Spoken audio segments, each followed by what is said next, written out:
You're probably thinking, I'm not a pick-me, so I don't struggle with internalized misogyny.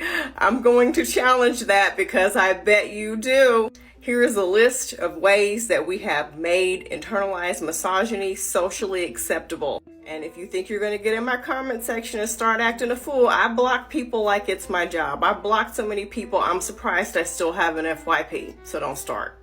I don't care about your reasons, justifications, or Bible scriptures that will justify the things that you believe. I'm not the one. Please don't get blocked.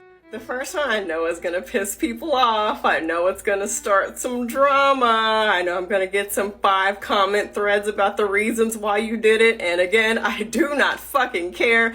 Let's start off with some chaos. Number 1, changing your last name to the man's last name. A lot of us don't even think about why we do it. It's just a given that if you're getting married, you're going to take his last name. I totally understand. You want to represent him because he's such an amazing man, but you're also an amazing woman, so by that logic, he should take your last name, right?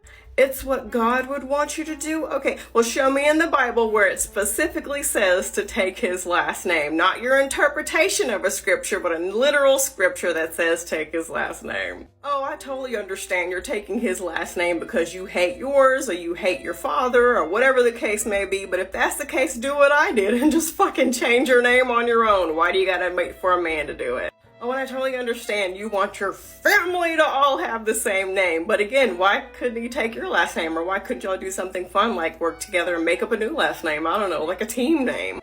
One of the reasons why this whole thing was started in the first place is to show ownership. You are now mine. You are now my property. That's why I'm giving you my name. Oh, and I totally get it. Aren't you clever? Everyone's name is a man's last name. Aren't you smart? Well, the bullshit has to end somewhere, right? So why not let it end with you?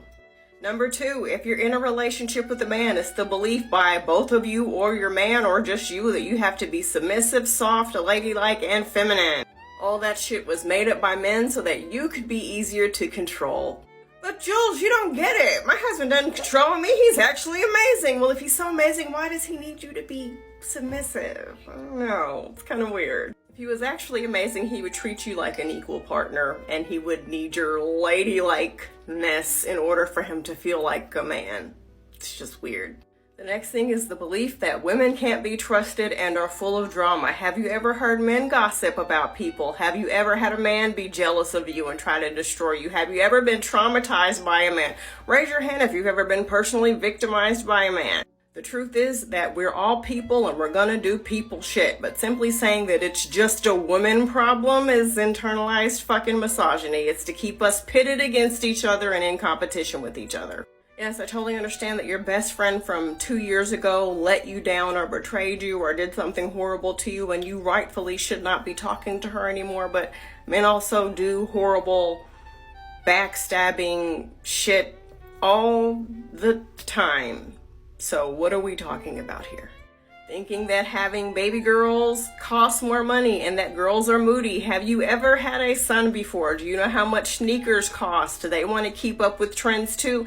They want to be seen as cool too. They have moods and highs and lows and ups and downs just like girls. You don't want to have a girl because growing up somebody made you feel like shit. Somebody made you feel like you're too much. You don't want to have a girl because you don't like yourself. Next, if you have a holiday party or a simply family meal and you believe that the men should chill and the women folks should do all the cooking and cleaning and tending for the children, that is internalized misogyny. They need to get up off their asses and bust some suds too. You are not a waitress, okay? This is your fucking house. The next thing is believing that the man is a leader. Studies have actually shown that women are better leaders than men. Look at how this society is going. Do you really think that they're great leaders? Okay. The next one, obsession with diet culture. We gotta be small in order to take up less space and be more attractive to men.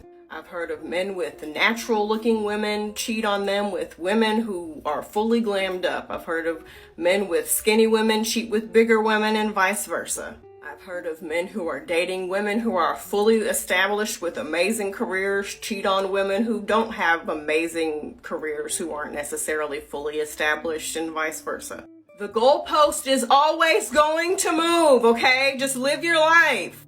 Number 9, obsession with marriage and relationships. We've been told that that is the most important thing, which leads me to number 10. Marriage and relationships is not the most important thing that could ever happen to a woman, because for a lot of women, marriage is probably not going to happen for them. For a lot of women, they're not going to be able to have children, or they do not want to have children. There are so many things in life that are important, that are amazing, that are magical. Marriage and childhood are not the only things. Number 11 is a bonus. It's something that we as creators do. If you're a creator like myself and you make content like mine, at some point you probably will or have made a video that is kind of like, I'm not angry and aggressive all the time. I actually like men. My content is not for the type of people who I would feel the need to make that kind of video for.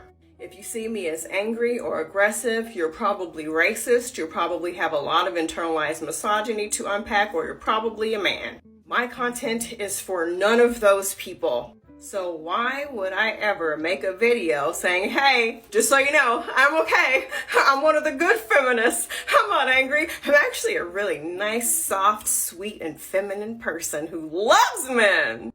The issues that I talk about are things that get women used, abused, killed, cheated on, hurt. These are very serious things that deserve my passion, aggression, and anger.